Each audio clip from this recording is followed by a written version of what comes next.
बिस्मिल्लाहिर्रहमानिर्रहीम, अस्सलाम वालेकुम। आज की दुनिया में डॉलर कमाने का सबसे आसान और शॉर्ट तरीका है क्रिप्टो करेंसी। लेकिन जब आप क्रिप्टो करेंसी में इन्वेस्ट करते हैं तो आपको नुकसान होता है, आपके पैसे भी डूब जाते हैं, क्योंकि क्रिप्टो करेंसी से पैसा कमाना इतना आसान नहीं है जितना ये शंटू बंटू बताते हैं।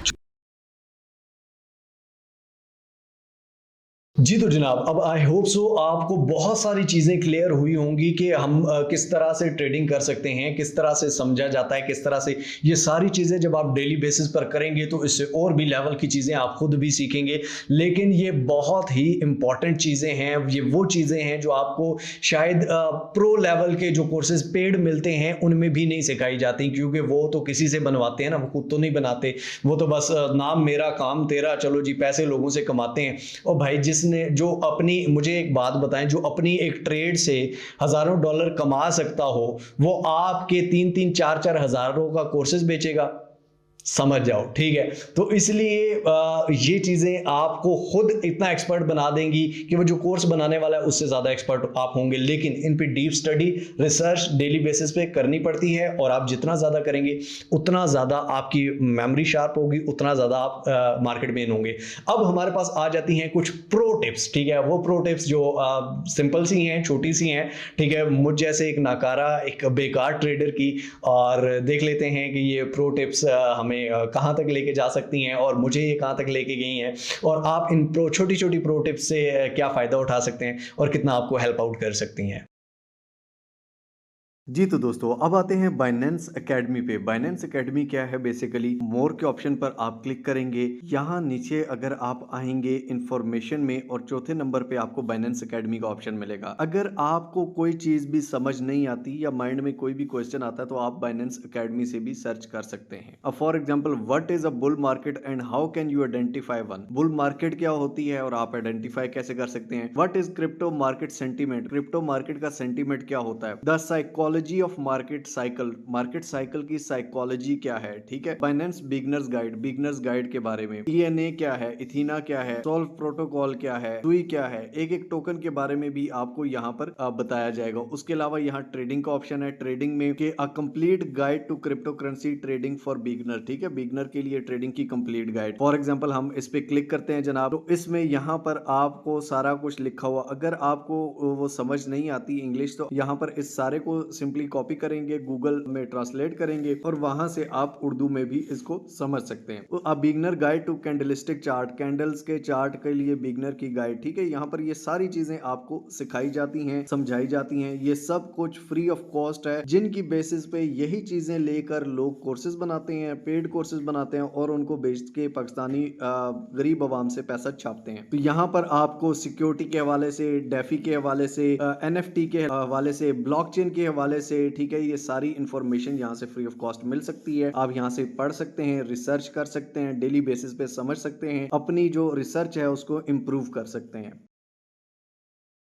अब जनाब आ जाते हैं पोर्टफोलियो की मैनेजमेंट के बारे में। पोर्टफोलियो मैनेजमेंट क्या होती है? फॉर एग्जांपल, मेरे पास $100 हैं, या मेरे पास $1000 हैं, मेरे पास $1,00,000 हैं, मेरे पास $10,00,000 हैं, मेरे पास $10 हैं, जितने भी डॉलर हैं, ठीक है, आपके पास एक पोर्टफोलियो है। पोर्टफोलियो का मतलब कि ओवरऑल मेरे पास इतनी अमाउंट है, ये मेरा पोर्टफोलियो है। अब पोर्टफोलियो को मैनेज किस तरह से किया जा सकता है? 3-4 पार्ट्स में आप मैनेज कर लें। एक पार्ट ये है, फॉर एग्जाम्पल BNB या BTC जो है अभी 96 पे, मैंने 80 पे या 95 पे या कहीं पर भी BTC लिया, और मेरा ये इरादा है कि लॉन्ग टर्म, मुझे ये या मेरी रिसर्च ये कहती है कि लॉन्ग टर्म जो BTC है वो 1.20 1.30 तक जा सकता है, ठीक है। तो मैं लॉन्ग टर्म के लिए फॉर एग्जांपल अपने पोर्टफोलियो में से 20% या 30% हिस्सा लॉन्ग टर्म के लिए रख दूंगा, ठीक है, कि ये जो 20 या 30% है ये मेरा लॉन्ग टर्म के लिए है। ये लॉन्ग टर्म में ये होता है कई दफा नीचे भी आता रहता है, ऊपर भी जाता रहता है, लेकिन इसको मैं लॉन्ग टर्म में देखूंगा। आप सिंपली लेके उसी कॉइन को स्टेकिंग पे लगा दें, ठीक है। अर्न वाले सेक्शन पे आए, यहां पर स्टेकिंग पे लगा दें, तो यहां पर आपको स्टेकिंग में फॉर एग्जांपल काफी अच्छा प्रॉफिट मिल जाएगा, ठीक है। यहां पर भी मिलता रहेगा, लॉन्ग टर्म पड़ा रहेगा, ऊपर जाता है नीचे जाता है, आप उसको देखिए ना। उसके बाद एक होता है मिड टर्म, फॉर एग्जांपल कि ये कॉइन जो है मुझे 1 महीने या 2 महीने के बाद इसका एक इवेंट आ रही है, ये है वो है, कोई भी रिसर्च मुझे कहती है तो ये कॉइन मुझे प्रॉफिट दे सकता है, तो आप उसे मिड टर्म के लिए लेकर 20 या 30% हिस्सा जो अपने पोर्टफोलियो का उसे मिड टर्म के लिए रख सकते हैं। ठीक हो गया जनाब। 20-30% वो हो गया, 20-30 20-30% ये हो गया, 40-50% यानी कि आपका ये हो गया। उसके बाद 20 या 30% हिस्सा जो आपका होगा वो डेली ट्रेडिंग का होगा, डेली स्कैल्पिंग का होगा, कुछ सिग्नल्स का होगा, कुछ भी ऐसा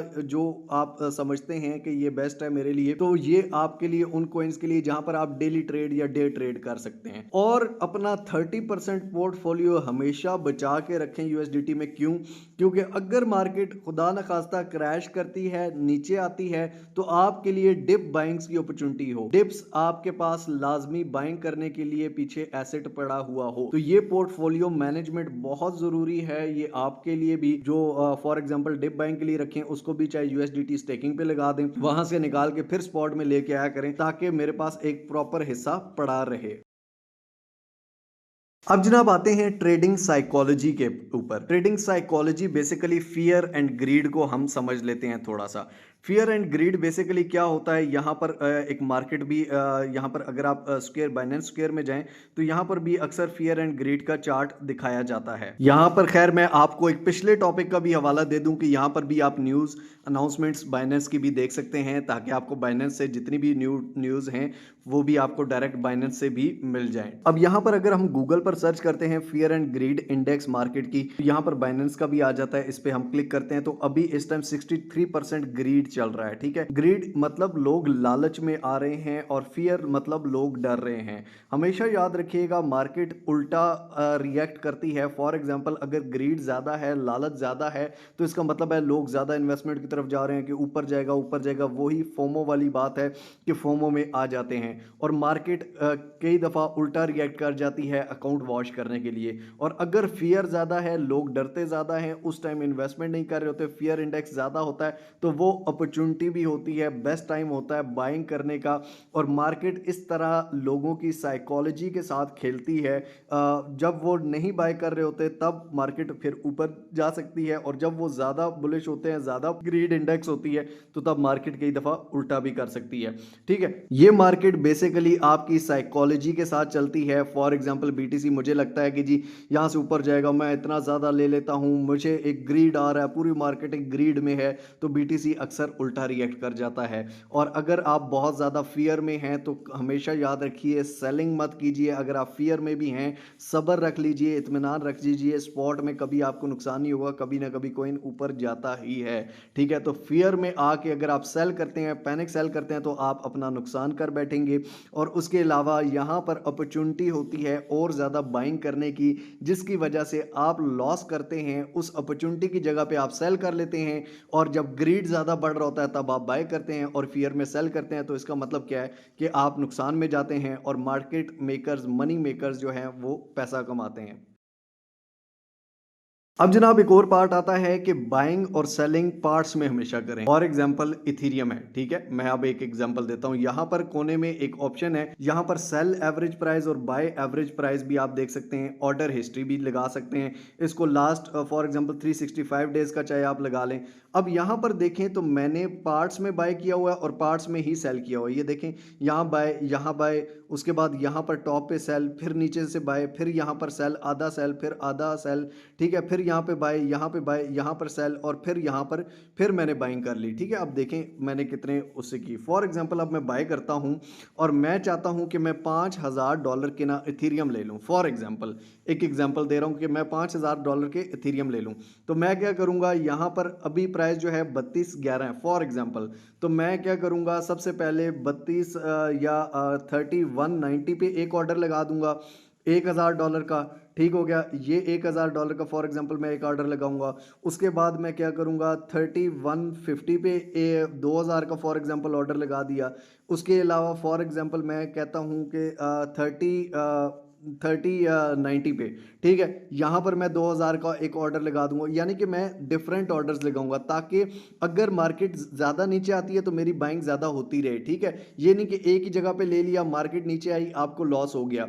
और इसी तरह आपकी जितनी मार्केट नीचे आती है आपका और ऑर्डर बाय होता है और आपकी एक एवरेज अच्छी बन जाती है। अब यहाँ पर देखें तो मेरी 32.8 की एवरेज बनी हुई है। ठीक है, पिछले पूरे साल साल की बाइंग की, और अगर मेरी सेलिंग की एवरेज देखें यहाँ पर 33-15 की बनी हुई है, ठीक है, यानी कि मेरी सेलिंग एवरेज बाइंग एवरेज से ज़्यादा है, तो इसका मतलब मैं हमेशा प्रॉफिट में ही रहता हूँ। तो सेल भी आप पार्ट्स में कर सकते हैं। फॉर एग्जांपल आपको लग रहा है कि इथेरियम जो है यहाँ पर मेरे पास 3200 पे लिया हुआ है, तो अब जो इथेरियम है फॉर एग्जांपल मैं सेल करना चाहता हूँ, 5000 का इथेरियम है, 6000 मेरे हो गए हैं, ठीक है।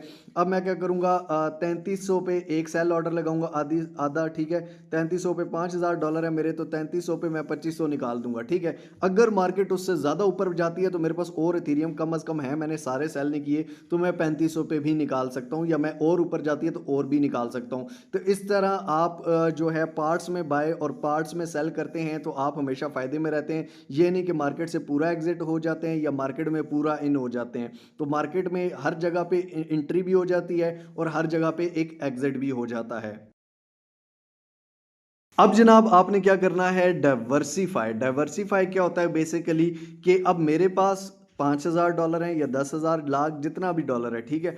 अब मैं सारे का सारा अगर एक कॉइन में लगाऊंगा ना, तो मैं बहुत ज्यादा रिस्क में खेल रहा हूं। सारा का सारा बीटीसी में है, तो बीटीसी अगर नीचे आया तो मैं बिल्कुल खाली हो जाऊंगा भाई, ठीक है। अगर सारे का सारा इथेरियम में है तो ये हो जाए, या किसी भी आल्ट कॉइन में है तो वो सारे का सारा एक कॉइन में नहीं। फॉर एग्जाम्पल मैं मार्केट में आता हूं, मैं कुछ इस कॉइन में लगाऊंगा, कुछ इसमें लगाऊंगा, कुछ इसमें लगाऊंगा, कुछ किसी में मैं बहुत सारे कॉइन्स में लगाऊंगा, ठीक है। कम अज कम 5-6 कॉइन, कम अज कम 5-6 कॉइन्स में लगा के रखूंगा, जिसमें मिड टर्म्स भी होंगे, जिसमें लॉन्ग टर्म्स भी होंगे, जिसमें डेली स्कैल्पिंग भी होगी।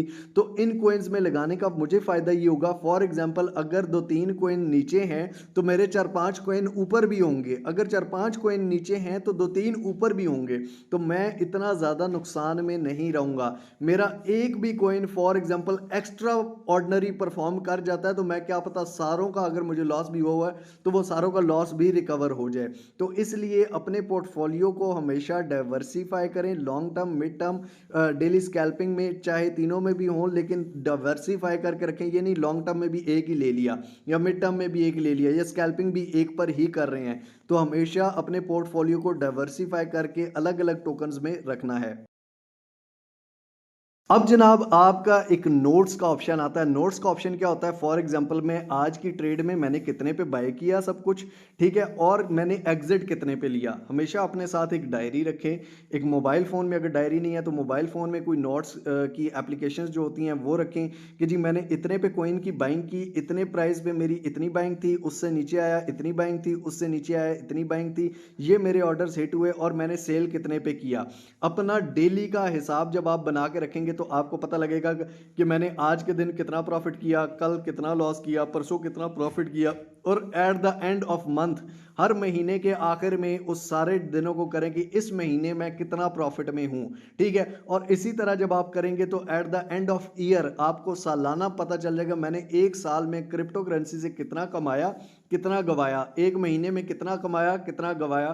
तो वो आपको एक तो एक्सपीरियंस भी होगा, सेकंड आपको याद रहेगा, थर्ड चीज़ ये होगी कि आपको बहुत अच्छा एक एक्सपीरियंस मिल जाएगा कि जी क्या करना है क्या नहीं करना। अगर मैंने लॉस किया तो उसकी वजह क्या थी, अगर मैंने प्रॉफिट किया तो उसकी वजह क्या थी। तो ये हमेशा आपको नोट्स जो हैं ये काम आएंगे। अब जनाब एक और पॉइंट ये है कि बी अराउंड द कम्युनिटी, मतलब कि आप अगर कम्युनिटी से आउट रहते हैं आपको ना कुछ खबर होती है ना कुछ पता चलता है। अगर आप कम्युनिटी के दरमियान में रहते हैं, हर टाइम न्यूज़ देख रहे होते हैं, ट्विटर पे सारी कम्युनिटी, क्रिप्टो कम्युनिटी के लोग को फॉलो करते हैं, उनके साथ रहते हैं, गपशप लगाते हैं, ग्रुप्स फेसबुक चाहे हो, इंस्टाग्राम हो, पैसे चाहे किसी एक को भी ना दे, लेकिन बी अराउंड कम्युनिटी रहते हैं, हमेशा इन तरह की वीडियोज़ में देख रहे होते हैं, रिसर्च कर रहे होते हैं टॉपिक्स पे, क्रिप्टो के लोगों के साथ इंटरेक्ट कर रहे होते हैं, क्रिप्टो के इवेंट्स को ज्वाइन कर रहे होते हैं, फ्री होता है, जो भी सब कुछ फ्री है वो वाले पैसे 1 रुपया भी ना दें। लेकिन कम्युनिटी के जब आप राउंड देते हैं रहते हैं तो आपको हर तरह की इंफॉर्मेशन मिलती है, आप अप टू डेट होते हैं और आपको ज़्यादा नॉलेज मिलती है। आप फॉर एग्जांपल आप कोई भी कारोबार करते हैं, जब उस कारोबार के लोगों के साथ आप रहते हैं ज़्यादा, तो आपको क्या होता है कि आपको भी नॉलेज मिलती है और आप भी उतना ही अच्छा परफॉर्म कर सकते हैं। तो इसलिए कम्युनिटी के इर्द गिर्द रहिए, कम्युनिटी के लोगों के साथ दोस्तियां बनाइए, चाहे एक दूसरे की हेल्प करिए, एक दूसरे को सपोर्ट करिए। किसी को उठाने के लिए अगर आप हाथ उठाएंगे तो आप हमेशा खुद भी ऊपर जाएंगे। किसी को अगर गिराने की कोशिश करेंगे तो सबसे पहले आप खुद गिरेंगे। जी तो जनाब, आई होप सो अब आपको प्रो टिप्स भी मिल गई होंगी। अब मसला ये है कि देखो यार, पैसे ना बड़ी मुश्किल से कमाए जाते हैं, खास तौर पे जो पाकिस्तान है, पाकिस्तान में बहुत ही मुश्किल से कमाए जाते हैं। अगर तो आप अपने ज्यादातर हमारे जो यंगस्टर्स हैं वो अपने माँ बाप के पैसे पे ही होते हैं, ठीक है, या कुछ चीजें बेच के और उसके बाद क्रिप्टो में आते हैं। तो अगर तो आप ये करके क्रिप्टो में आना चाहते हो और ये, तो इसके लिए हैवी रिसर्च के बाद आना बेटा, ठीक है। आपके माँ बाप ने बड़ी मुश्किल से ये चीजें बनाई होती हैं, आपके माँ बाप ने बड़ी मुश्किल से कमाया होता है। आपके माँ बाप इस एज में शायद ना हो कि वो अब आपको और दे सकते हो, इट्स योर टाइम नाउ, ठीक है। और वैसे तो हमें बहुत ज्यादा होता है कि मुझे ये भी चाहिए, मुझे वो भी चाहिए, लेकिन उनको क्या चाहिए ये आपको सोचना चाहिए। और उसके लिए जब भी आप कोई भी ट्रेडिंग करें, कोई भी ट्रेड लें, आपके $10 भी जो है ना, शायद उनके लिए बड़े मैटर करते हो, आपके $100 भी शायद उनके लिए बड़े मैटर करते हो, आपके लिए ना करते हो। तो इसलिए रिस्क जरूर लीजिए, लेकिन हमेशा उन लोगों का सोचिए कि जिनके लिए आप रिस्क ले रहे हैं, ठीक है। तो सोच के समझ के देखो, जिसको एक टमाटर बेचने नहीं आते ना, फॉर एग्जाम्पल, वो भी पहले दिन टमाटर बेचने निकलेगा, वो भी नुकसान करेगा, ऐसा नहीं है कि वो फायदा करेगा। तो आप किस नौयत से क्रिप्टो इंडस्ट्री में जा रहे हैं जब आपको कुछ आता ही नहीं है? आपको कुछ ना आता हो तो आप एक दिन एक दुकान नहीं चला सकते, एक जनरल स्टोर नहीं चला सकते, तो आप क्रिप्टो इंडस्ट्री में आ रहे हैं तो बगैर किसी नॉलेज के। तो इसलिए नॉलेज सबसे पहले लीजिए, ये सारी चीजें जो मैंने आपको बताई हैं, इसके बाद और इन चीजों में घुस जाइए, इससे ज्यादा मैसिव लेवल की चीजें सीखिए।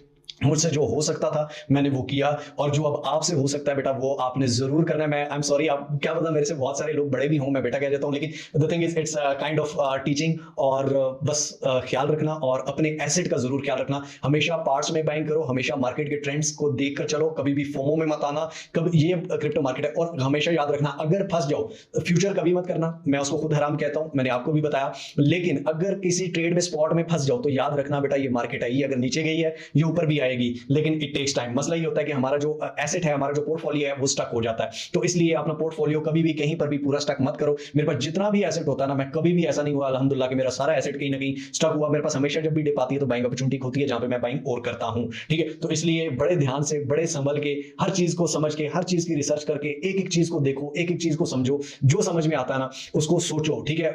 इंशाल्लाह ताला आप एक एक्सपर्ट ट्रेडर बनोगे, एक प्रो ट्रेडर बनोगे, लेकिन रिस्क उठाने से और सोच समझ के रिस्क उठाने से, ठीक है। दिल की मत सुनो, इमोशनल कभी भी मत होना, कभी भी मत होना। कभी जो इमोशंस में क्रिप्टो में आ गया वो डूब गया, ठीक है। बिजनेस हमेशा माइंड से करते हैं, इमोशन से नहीं। ये नहीं कि मेरा ये दिल कह रहा है, मुझे लग रहा है ये कॉइन ऊपर जाएगा, मुझे इस कॉइन की टीम बड़ी पसंद है, ये जो इसकी टीम है ना यार, ये बड़ी, ये इलॉन मस्क जो है ये लेवल की चीज है, ठीक है। हमेशा यहां से नहीं, यहां से। बिजनेस जो होता है, धंधा जो होता है, वो दिमाग से चलता है, वो दिल से नहीं चलता। दिल से सिर्फ रिश्ते चलते हैं, उनका ख्याल दिल से रखो, बाकी चीजें अपने दिमाग से, अपने बिजनेस को, अपने माइंड को अपने दिमाग से लेकर चलो। आई होप सो बहुत ज्यादा बातें कर गया हूं, ठीक है। अब एक्स्ट्रा बातें सारी एंड में ही करनी थी, बीच में सारी काम की बातें थी, और आई होप सो आपने बहुत कुछ सीखा होगा। अपने दोस्तों को भी रिकमेंड कीजिए, उन लोगों को जो लूटे जाते हैं, उन लोगों को जो पेड किसी को पैसे देकर और फिर भी नहीं बन रहे, और उन लोगों को जिनको बहुत ज्यादा चुल है, जिनको बहुत ज्यादा शौक है कि नया नया यार बिटकॉइन में इन्वेस्ट करूंगा, यार क्रिप्टो में इन्वेस्ट करूंगा, डालते हैं बेचारे, अगले दिन हार जाते हैं या उनका सारा एसेट गायब हो जाता है, और फिर घर में इतने पैसे नहीं होते कि दाल चावल भी बना सकें। तो ऐसे लोगों को जरूर रिकमेंड कीजिए कि बेटा सबसे पहले स्टडी करो, सबसे पहले सीखो मार्केट चलती कैसे है, ठीक है, और उसके बाद मार्केट में आना। बाकी मिलते हैं इंशाल्लाह अगली और अमेजिंग वीडियो के साथ। अल्लाह हाफिज।